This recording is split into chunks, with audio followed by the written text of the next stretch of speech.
Mesdames et messieurs, bienvenue dans notre émission, bienvenue dans le débriefing des experts. L'élection présidentielle ici à Djibouti approche à grands pas et Africa 24 reste mobilisé pour vous faire vivre les grands enjeux de ce rendez-vous électoral. Et ils sont nombreux.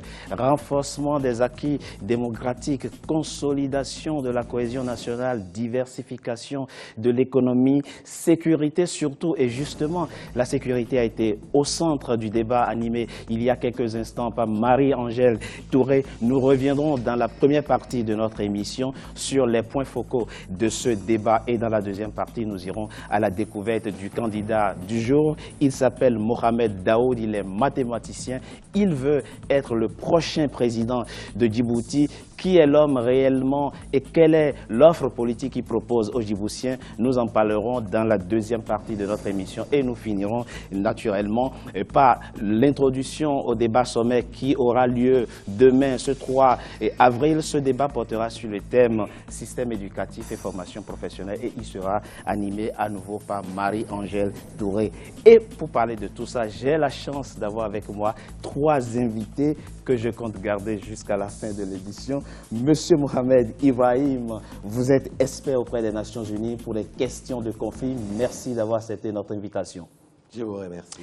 Monsieur Saïd Nou Hassan, vous êtes, spécialiste des questions de piraterie maritime. Merci d'avoir accepté notre invitation. C'est un plaisir. Et Monsieur Mohamed Ibrahim, expert en relations internationales. Merci à vous d'avoir accepté notre invitation. Merci à vous. Alors, je le disais, effectivement, la sécurité a été au cœur du débat qui s'est déroulé tout à l'heure et les participants à ce débat étaient divisés sur la question des avantages des bases militaires à Djibouti. Quelle est votre opinion sur la question? Je commence par le spécialiste des conflits. Quelle est votre opinion sur la question des avantages des bases militaires qui sont implantées ici chez vous, à Djibouti? Comme tout le monde le sait, les différentes forces militaires internationales, ils permettent de sécuriser la principale voie maritime entre l'Asie et l'Europe. La présence de ces bases militaires, hormis les loyers versés à l'État, est une clé du développement national et régional. Et elle a trois divers impacts. On peut citer l'impact sécuritaire, qu'il s'agit de sécurité du trafic maritime, la lutte contre le terrorisme et la piraterie. Deuxième impact, c'est l'impact économique, favoriser les échanges, économie directe, création d'emplois, les commerces. Et le troisième impact? Le tourisme. Et le troisième impact, c'est l'impact diplomatique. Coopération entre les pays. Et ça, nous en parlerons justement avec le spécialiste des relations internationales qui est avec nous autour de cette table. Mais je reviens effectivement sur l'impact sécuritaire. Le premier aspect que vous avez développé, en quoi les bases militaires ici participent-elles concrètement de la sécurité de votre pays? Concrètement, elles protégeraient votre pays contre toute attaque extérieure? C'est que quand on parle de sécurité, il y a aussi ces bases, ils ne sont pas seulement pour les pays, ils sont là aussi pour leurs propres intérêts. Il y a aussi les conflits régionaux, on est dans une zone de troubles, oui. Donc ils protègent les intérêts, il y a le chemin du pétrole. Et par voie de conséquence, elles protègent aussi votre pays. Dans cette hypothèse, elle protège, il y a quand même des institutions dans ces pays, il y a une force qui existe dans ces pays. L'État est souverain. Mais il y a aussi, il y a une coopération, il y a des coopérations qui sont signées. Monsieur Nou Hassan, vous êtes spécialiste des questions de piraterie maritime. Le ministre de la Défense, Oufane, effectivement, a déclaré que la présence des bases militaires participe du renforcement des capacités opérationnelles des forces armées djiboutiennes. C'est votre avis aussi?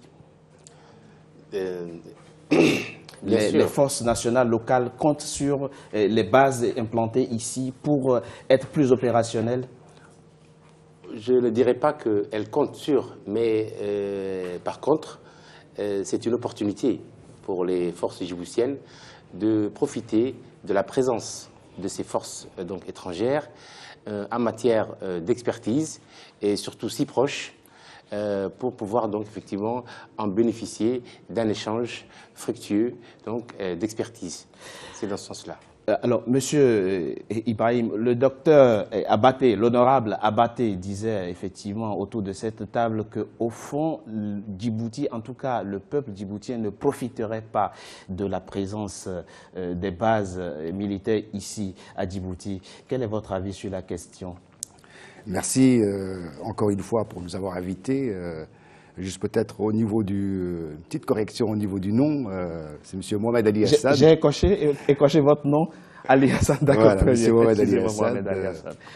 J'ai suivi avec beaucoup d'intérêt effectivement le débat sur cette question qui a précédé un peu notre discussion ici.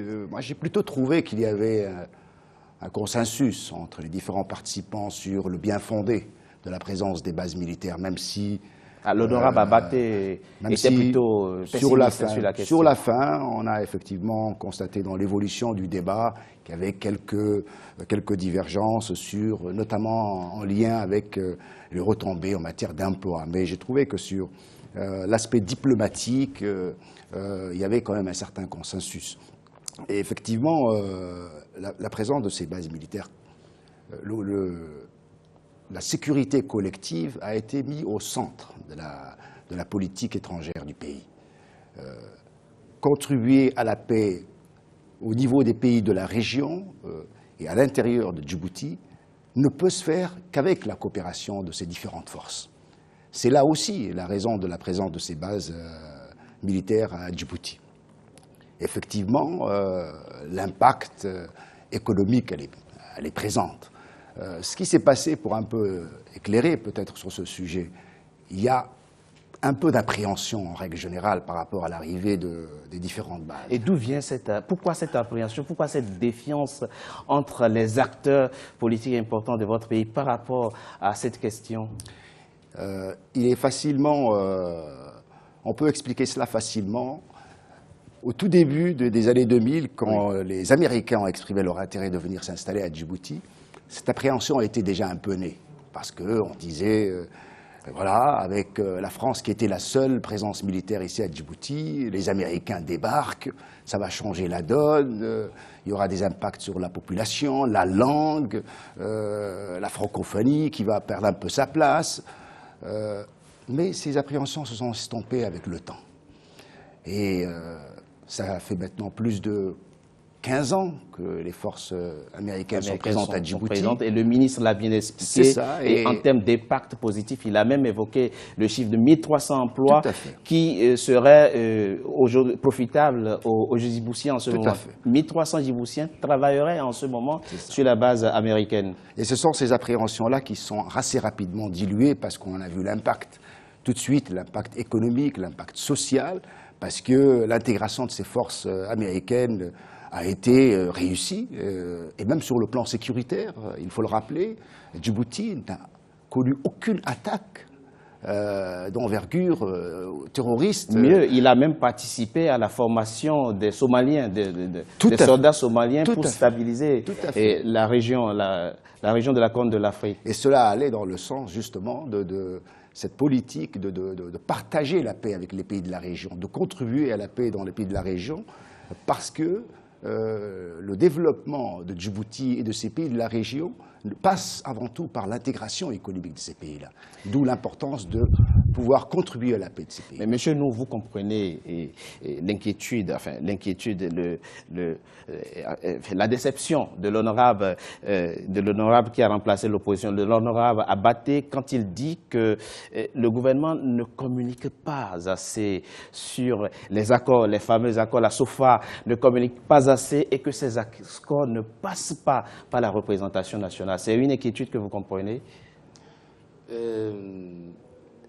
Du moins, j'ai compris, effectivement, en analysant et en écoutant, effectivement, ce débat donc, qui était assez fructueux, qu'il y avait une différence de niveau d'information entre les deux pôles. Entre les deux pôles, effectivement. Et je pense que c'est plutôt ce manque d'information qui crée ce climat de suspicion. Et donc, je pense qu'il faudrait effectivement chercher l'information là où elle est, effectivement.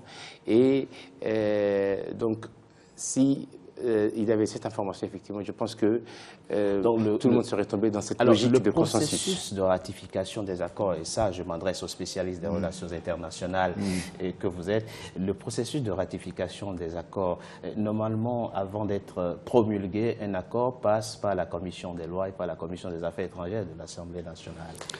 Il faut clarifier d'abord les choses. Oui. Je crois que beaucoup de ces accords, effectivement, sont disponibles.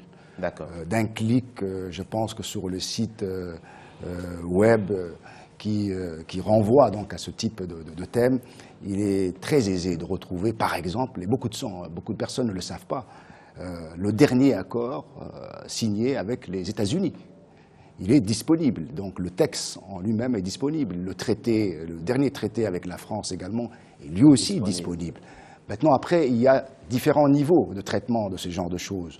De manière générale, la signature des accords dépend effectivement de beaucoup de choses. Bien sûr. Il y a des accords qui sont automatiquement, sur entente des parties, sont soumis aux procédures constitutionnelles, c'est-à-dire à la ratification.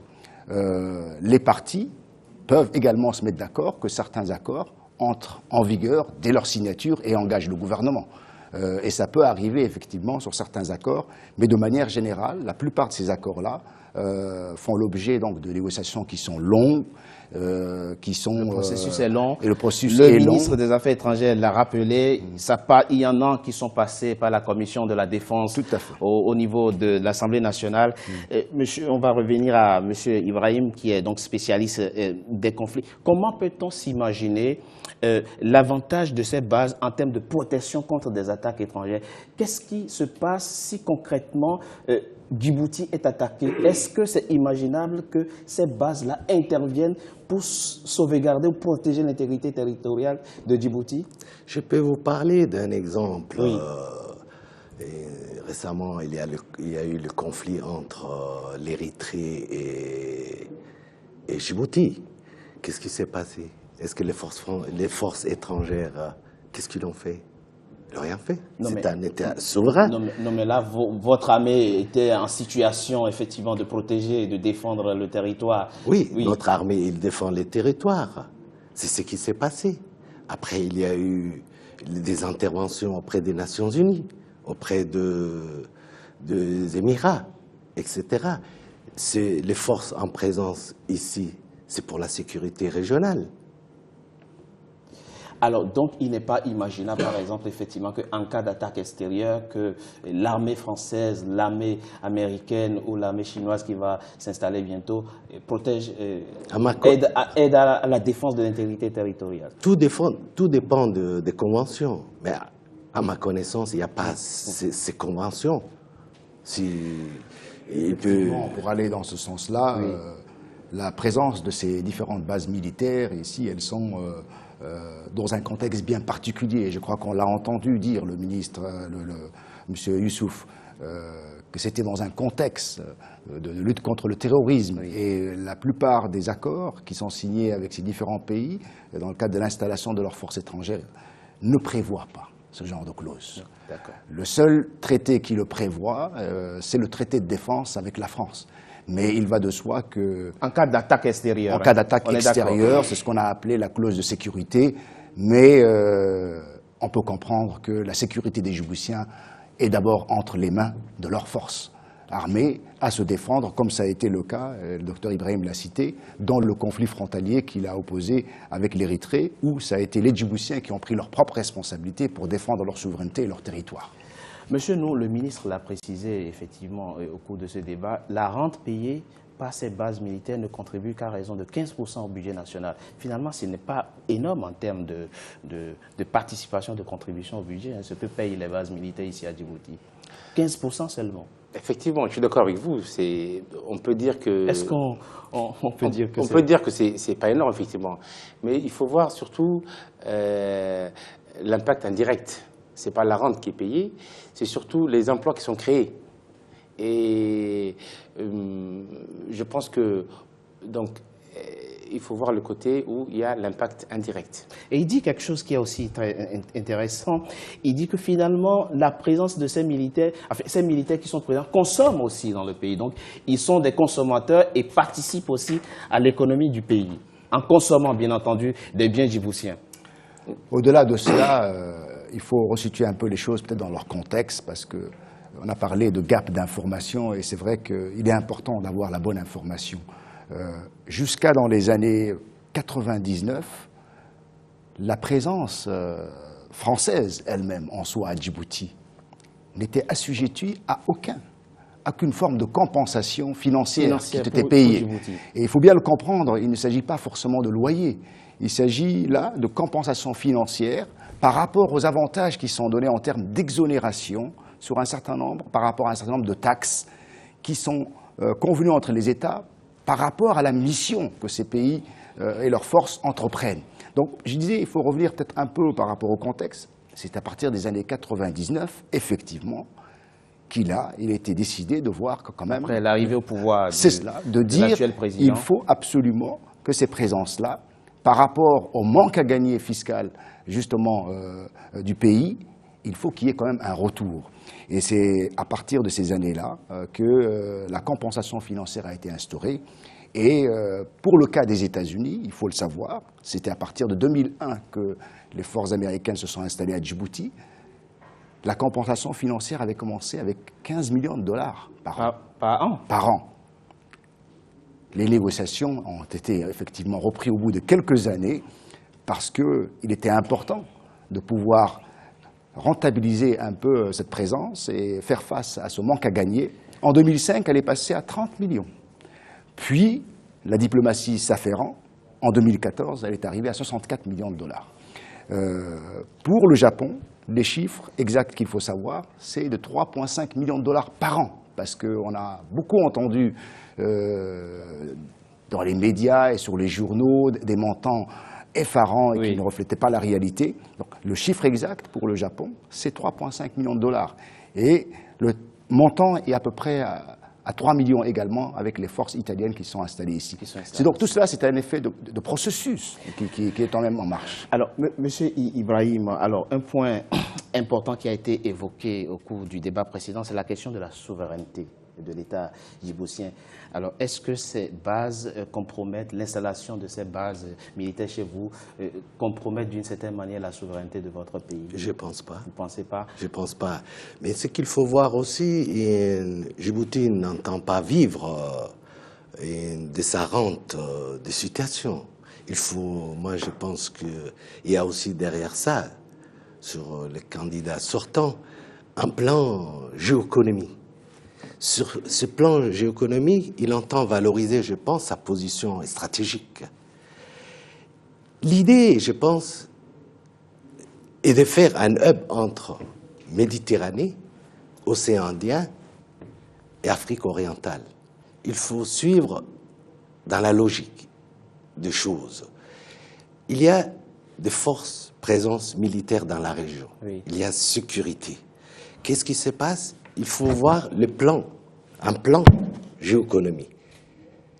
Et sur ce plan, il y a le développement des activités portuaires qui doit jouer un rôle moteur. Et justement, à ce propos, effectivement, la base navale chinoise qui va être construite bientôt, qui va contribuer à installer une grande zone franche industrielle dans votre pays, il est annoncé effectivement la création de 200 000 emplois à partir de cette base pour les Djiboutiens. Effectivement, mais ce qu'il faut voir, la compétition elle se fait au niveau du port. Qu'est-ce qu'on peut constater aujourd'hui, étant donné qu'on vient de dire que les activités portuaires jouent les moteurs? Et on annonce effectivement que les Chinois veulent étendre, n'est-ce pas, le port de Doloré. Qui fait compétition dans ces pays? Ce sont, comme activité portière, je vous parle, il y a le port, malheureusement, d'Aden qui joue un grand rôle. il y a le port de Barbara, et également il y a le port de Kenya qui n'arrive pas à être Mombasa en compétition.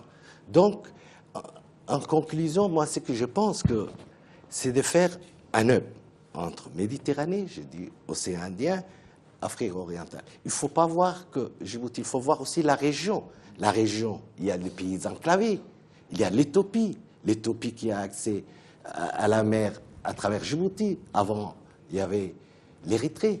Il faut voir aussi dans cet axe-là les perdants, malheureusement, qui sont en difficulté. Ce sont ces ports. Et on peut dire qu'avec ces activités portuaires, Djibouti est en avance, concrètement. En conclusion, l'installation de ces bases militaires ici dans votre pays ne comporte que des avantages pour l'État djiboutien et pour les Djiboutiens. C'est bien, s'il y a un message à retenir ce soir, que les Djiboutiens doivent retenir ce soir, c'est donc ce message-là, qui est donc celui de l'importance de l'implantation de ces bases militaires dans votre pays. Merci à vous d'avoir participé à cette première partie du débriefing des experts. On se retrouve dans un instant, on marque une courte pause et on se retrouve dans un instant pour la deuxième partie du débriefing des experts consacrée à la candidature de Mohamed Daoud. À très bientôt.